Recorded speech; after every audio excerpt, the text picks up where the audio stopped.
11 palabras bastaron para cambiar el aire de la sala. Un fiscal bajo juramento dice que no tiene miedo, mientras el presidente, según se expone ahí mismo, lo amenaza con prisión. Esa es la contradicción central. Y no es un drama lejano de Washington. Te involucra a ti, aunque nunca votes, aunque nunca pises el Capitolio.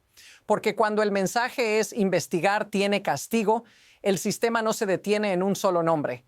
En la audiencia, una congresista pone los hechos sobre la mesa uno por uno. Se dice que Trump lo llamó una desgracia para la humanidad, un radical marxista de izquierda y que repitió Deranged Jack Smith 185 veces en Truth Social. No es retórica suelta, es presión constante, pública, registrada. La pregunta es directa. ¿Cómo afecta eso a usted, a su equipo, a la investigación? La respuesta no sube el tono, lo baja. Estas declaraciones están destinadas a intimidarme, dice. Y luego la frase clave, no seré intimidado. Hace una pausa y añade algo que cambia el peso de todo. Seguimos los hechos y la ley. Ese proceso resultó en prueba más allá de una duda razonable de que cometió crímenes graves. No lo dice como opinión, lo dice como resultado. Pero aquí está el giro que obliga a quedarse. Cuando le preguntan si cree que el Departamento de Justicia de Trump intentará acusarlo, responde que harán todo lo que esté en su poder, porque han sido ordenados por el presidente, y remata. No va a fingir que esos crímenes no ocurrieron solo porque me está amenazando. Esto no es solo lo que se dijo hoy, es la señal de lo que se está probando ahora mismo. ¿Qué pasa cuando decir eso en voz alta tiene consecuencias? Lo que ocurrió hoy no fue un momento aislado ni una frase fuera de contexto. Fue una pieza más dentro de un patrón que ya venía formándose. La audiencia no se trataba solo de revisar un informe pasado, sino de colocar a una persona específica en el centro de una advertencia pública. El mensaje implícito no era sutil. Este es el destino de quien decide seguir los hechos cuando esos hechos apuntan hacia el poder. Porque fíjate bien en cómo se plantea todo. No se discute punto por punto la evidencia, no se desmonta el trabajo con datos nuevos. En lugar de eso, la conversación gira alrededor de amenazas, de ataques personales, de repetición constante, del nombre de un fiscal, como si nombrarlo suficientes veces pudiera convertirlo en el problema. Deranged Jack Smith, repetido 185 veces, no busca convencer a un juez, busca algo distinto. Y aquí entra la pregunta incómoda que cambia el marco completo. Si esto fuera solo una defensa legal, ¿por qué convertir al investigador en el objetivo? ¿Por qué trasladar el foco desde los hechos hacia la persona que los presentó? Esa elección no es casual, es estratégica. Porque cuando el debate deja de ser sobre lo que pasó y pasa a ser sobre quién se atrevió a decirlo, el terreno ya cambió. Este episodio se presenta como una audiencia más, pero funciona como un ensayo general. Un ensayo de hasta dónde se puede empujar sin romper formalmente las reglas. Un ensayo de cuánto ruido basta para que la sustancia desaparezca del centro. Y lo más importante, un ensayo de qué costo personal enfrenta a alguien que se niega a retroceder. Pero aquí es donde la historia empieza a cerrarse sobre sí misma. Porque mientras se habla de intimidación, hay algo que no se toca directamente. Nadie en ese intercambio refuta la frase prueba más allá de una duda razonable. Nadie dice que eso sea falso. Nadie corrige el fondo. Y eso prepara el siguiente golpe. Aquí es donde la historia deja de ser abstracta y se vuelve verificable. Porque hay una afirmación fuerte flotando en el aire, que esto ya no es solo presión política, es intimidación institucionalizada. Y esa afirmación no se sostiene con opinión, sino con palabras exactas dichas bajo juramento. Jack Smith lo dice sin rodeos. Las declaraciones del presidente están destinadas a intimidarme. Y añade algo aún más preciso. También funcionan como advertencia para otros sobre lo que les pasará si se enfrentan. Esa frase no habla solo de él, amplía el foco, introduce a todos los que están mirando en silencio desde dentro del sistema. Luego viene la línea que normalmente no se dice en público y mucho menos en una audiencia así. Seguimos los hechos y seguimos la ley. Y el resultado, según sus propias palabras, fue prueba más allá de una duda razonable de que cometió crímenes graves. No es una acusación emocional, es una conclusión procesal, fría, formal, y exactamente por eso pesa tanto. Pero ahora observa lo que no ocurre después de esa frase. Nadie responde discutiendo esa prueba. Nadie presenta una contraevidencia. Nadie dice que el estándar legal esté mal aplicado. El silencio alrededor de ese punto es tan importante como la frase misma. Y aquí viene el reset que cambia la lectura completa. Notice lo que no negaron. Porque cuando el ataque se centra en destruir al mensajero y no en desmontar el mensaje, eso ya te dice algo sobre la solidez de lo que está detrás. Ese vacío prepara la siguiente fase, porque si no puedes desacreditar los hechos, solo queda una opción: cambiar las reglas del costo personal. Y eso es exactamente donde la historia empieza a escalar. Lo que sigue no ocurre de golpe.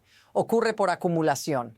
Primero son declaraciones, luego son amenazas normalizadas, después renuncias. En la propia conversación se dice algo que debería sonar extremo, pero se presenta casi como rutina. Hemos visto personas renunciando como bosques enteros cayendo al mismo tiempo. No es una metáfora casual.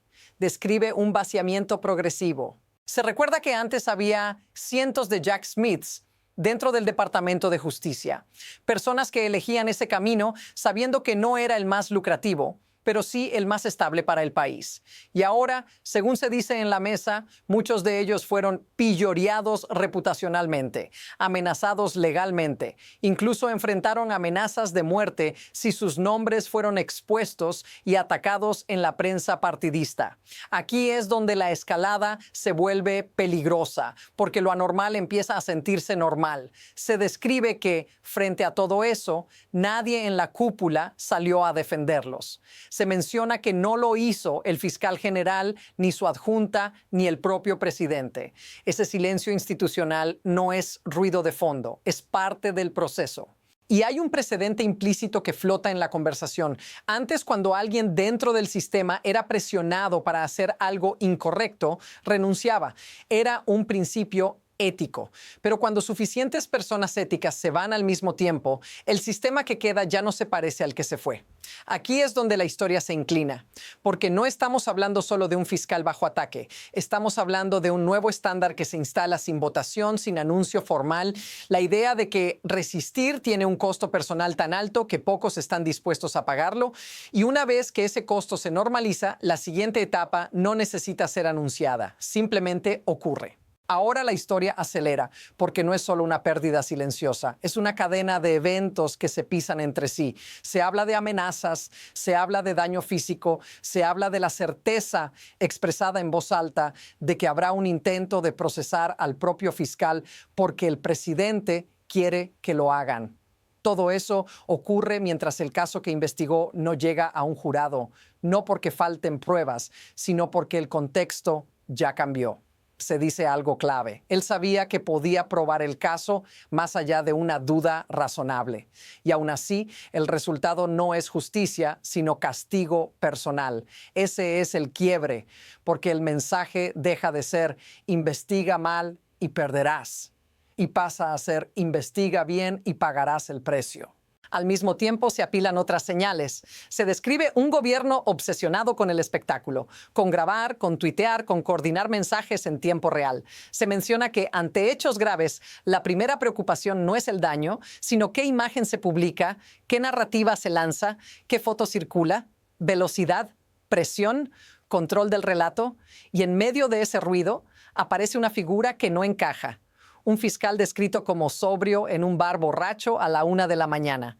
No levanta la voz, no responde con sarcasmo, no convierte la audiencia en un show. Esa diferencia no es estética, es funcional, porque resalta todo lo que falta alrededor.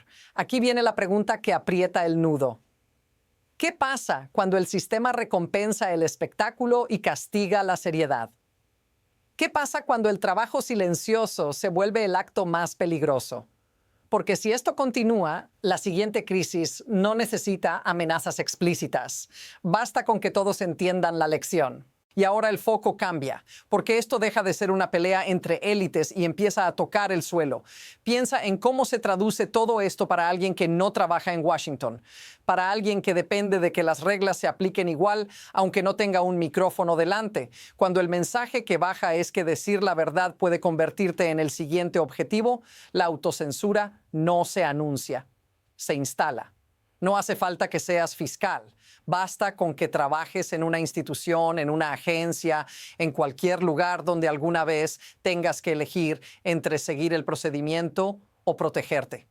Porque lo que se muestra aquí es que el riesgo ya no es solo profesional. Se habla de reputaciones destruidas, de amenazas legales, de amenazas de muerte, de familias que pasan de una vida normal a vivir con miedo por una decisión tomada en el trabajo. Y eso cambia el comportamiento de la gente común más rápido que cualquier ley. No porque sean cobardes, sino porque son humanos. Cuando ves que a alguien descrito como justo, sobrio, serio, le espera castigo incluso después de hacer todo según los hechos y la ley, el cálculo interno se ajusta. La pregunta ya no es ¿qué es lo correcto?, sino ¿vale la pena? Aquí está la parte incómoda. No necesitas que todos fallen. Solo necesitas que suficientes personas decidan no exponerse, que miren hacia otro lado, que retrasen, que no firmen, que no insistan. El sistema no colapsa con un golpe, se afloja, decisión por decisión. Si esto te resulta familiar, si alguna vez sentiste esa presión silenciosa, dilo en los comentarios, porque ese reconocimiento colectivo es parte de lo que esta historia está poniendo a prueba. Y lo inquietante es que esto no ocurre por accidente. Hay un mecanismo detrás que lo hace posible. Lo que permite que todo esto funcione no es solo una persona, ni siquiera un cargo. Es un sistema de incentivos que se fue deformando sin romperse del todo. Aquí no hace falta ordenar explícitamente que alguien mienta o persiga a otro. Basta con dejar claro quién es recompensado y quién es castigado. El resto se ajusta solo. En la conversación aparece una idea que parece anecdótica, pero no lo es. La obsesión con el espectáculo, con grabar, con tuitear, con convertir cada momento en contenido.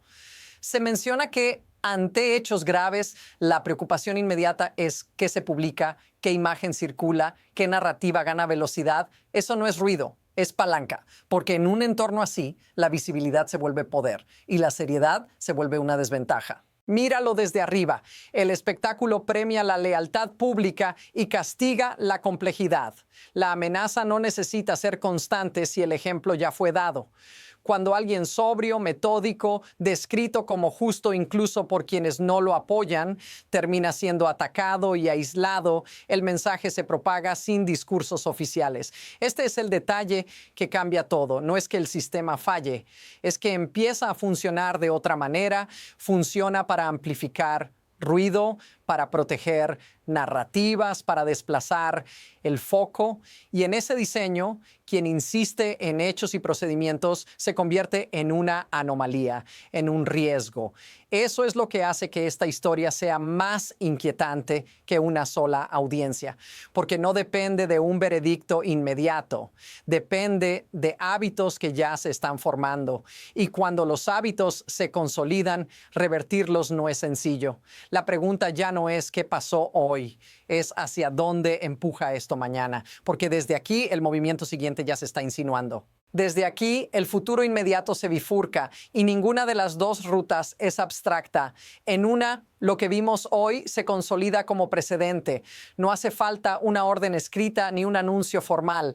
Basta con que el intento de castigo avance, aunque no prospere del todo. El efecto ya estaría logrado. El mensaje sería claro. Incluso si haces todo según los hechos y la ley, el costo puede ser personal, público y permanente. En la otra ruta ocurre algo distinto. La exposición misma de este proceso empieza a generar fricción, no una rebelión abierta, sino algo más silencioso. Más atención, más registro, más gente mirando los detalles que antes pasaban rápido. En ese escenario, cada nuevo movimiento se vuelve más pesado, más difícil de justificar solo con espectáculo. No porque alguien cambie de opinión de golpe, sino porque la historia ya no puede avanzar sin dejar huellas visibles. La incertidumbre es el punto, porque ambas trayectorias pueden coexistir durante un tiempo, avanzar y frenarse a la vez, amenazar sin concluir, castigar sin sentencia. Y en ese espacio gris es donde se toman las decisiones más importantes, lejos de los micrófonos. Aquí está el detalle que no se puede ignorar. El siguiente paso no depende de una elección futura ni de un gran anuncio. Depende de qué se normaliza ahora, de qué se acepta como así son las cosas. Y una vez que eso se fija, el margen de maniobra se reduce rápido. Por eso este momento no se siente cerrado, se siente suspendido, como si el tablero ya estuviera armado y alguien estuviera calculando la próxima jugada. Y esa es la razón por la que esta historia todavía no terminó. Al final, todo esto se puede reducir a una sola idea incómoda. No estamos viendo solo una audiencia, ni escuchando solo a un fiscal. Estamos observando una prueba en tiempo real de qué pasa cuando decir algo verdadero se vuelve más peligroso que decir algo falso. La escena que queda no es grandilocuente, es sobria. Una persona diciendo que no va a fingir que crímenes graves no ocurrieron, aún sabiendo que eso puede costarle una acusación. Y alrededor, un sistema que responde no desmontando los hechos, sino cambiando el precio de pronunciarlos. Ese es el giro completo de la historia. Si miras todo desde esa distancia, el título deja de ser provocación y se vuelve síntoma. No se trata de si alguien pertenece a una prisión. Se trata de qué tipo de país castiga al investigador antes de resolver lo investigado. Cuando ese orden se invierte, nada más ocurre de golpe, pero todo empieza a deslizarse. Y aquí se abre el último bucle, porque si este es el mensaje que se normaliza, la próxima historia no necesitará una audiencia tan explícita. Bastará con que alguien decida no hablar, no firmar, no insistir. Ahí es donde el poder realmente se mueve. Si quieres seguir entendiendo cómo estas dinámicas se construyen, cómo se repiten y hacia dónde suelen llevar, sígueme y suscríbete. Esto no es el final de la historia, es apenas la capa que acabamos de ver levantarse.